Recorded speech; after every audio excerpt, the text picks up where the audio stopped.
talk about the forecast now. It's still chilly, but we're above freezing at least by a couple degrees. We cracked it. We're still right at 32 in Cullman. And I want to show you this right out in front of Cullman Regional Medical Center.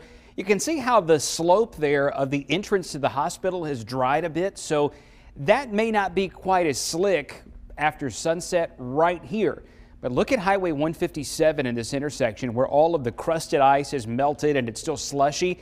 In about an hour, this may be an ice rink. So if you've been out and about and you've seen things start to melt, especially Cullman, Blount, Winston, Marion counties and points north, those areas that don't dry completely are going to be solid ice in about 90 minutes. So time to pack it in and stay home. Haleyville got to 1 this morning. Aniana was at 4, Pinson at 6, Utah was at 8. Officially, Birmingham made it down to 10 degrees, and we've got another hard freeze warning tonight because teens and 20s, and as cold as it's been, you want to make sure that faucets are dripping again. Roads are going to stay icy in North Alabama, and then get this. We've got some rain coming. It's cold rain for Birmingham, but it could be another wintry mix of rain, freezing rain, and sleet across North Alabama. Here's WVTM 13 live Doppler radar. It's in the 30s in most spots. Birmingham's at 34. We'll be at 25 by midnight.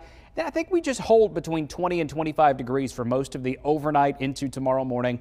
And then tomorrow during the afternoon, well, the clouds come and so does the rain. Birmingham makes it to 43 tomorrow, but it won't be quite that warm everywhere. Here's a little snapshot of the weather around 6 o'clock in the morning. A very light east to southeast wind, mostly clear sky. And then tomorrow afternoon, here's where it gets really critical as to who is getting above freezing and who is not. Look at Haleyville. Ooh, 31 with showers in the area. That's not great. 34 with showers in the area at Vinemont. That's not good, but if we can get to 34, it'll help. Huntsville up around 34 too, and then you get northwest of there over toward the Shoals.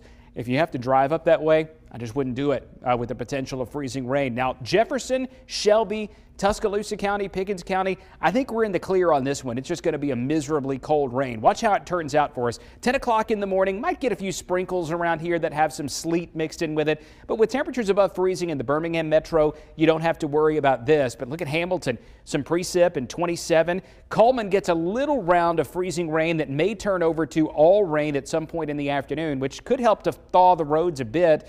And I hope that it does thaw because look at this. By the time we get to Thursday night, the temperatures start to plunge again going into Friday morning. Another strong cold front comes in, snow showers early Friday. So again, what is not able to dry by midday Friday with clouds still around?